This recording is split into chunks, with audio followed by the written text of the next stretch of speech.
Déjà des assises populaires contre la vie chère, mais surtout ça a été un moment où on a posé vraiment les bases du problème.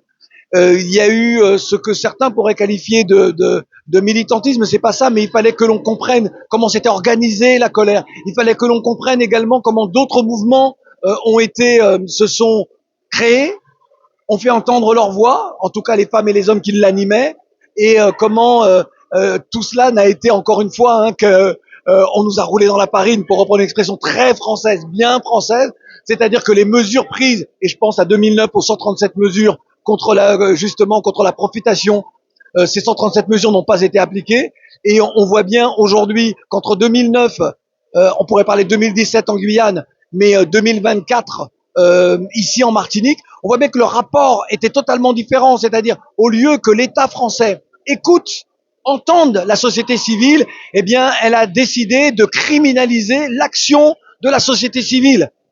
L'État a perdu parce que l'État ne s'est pas rendu compte de la détermination des femmes et des hommes. Je pense à Rodrigue Petito, son président, le président du RPRAC, donc, qui l'animait, mais ils n'ont pas compris la détermination, pas seulement des Martiniquais, mais également des diasporas, des gens d'outre-mer, et également des Français d'origine africaine en France, qui ont défendu, qui étaient dans ce combat-là. Ils ne pouvaient pas imaginer qu'au cœur de la capitale française, eh bien, serait porté également le combat contre la vie chère, contre cette inégalité, contre un système colonial. Donc ce matin, c'était vraiment un moment très fort. On va être beaucoup plus technique maintenant cet après-midi. Et puis demain, on essaiera en tout cas pour ces assises populaires contre la vie chère de balayer tous les aspects.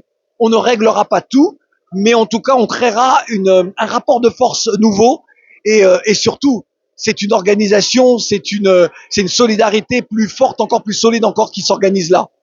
Voilà. Mais de toute façon, tant qu'on est vivant, il y a de l'espoir. Voilà. Et nous vivons, nous debout, donc nous paraît pour gommer.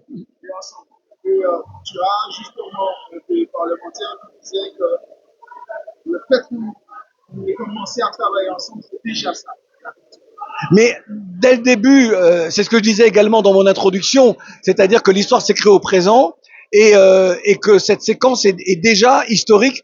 Et le fait que soient réunis des parlementaires d'un peu partout, mais c'est incroyable, c'est quelque chose que l'on n'avait pas vu, même en 2009, on n'avait pas vu ça. Donc moi, évidemment, je suis un utopiste, et c'est avec les utopies que l'on change le monde. Et comme on a décidé de changer notre monde, de ne plus subir les inégalités de traitement, donc voilà.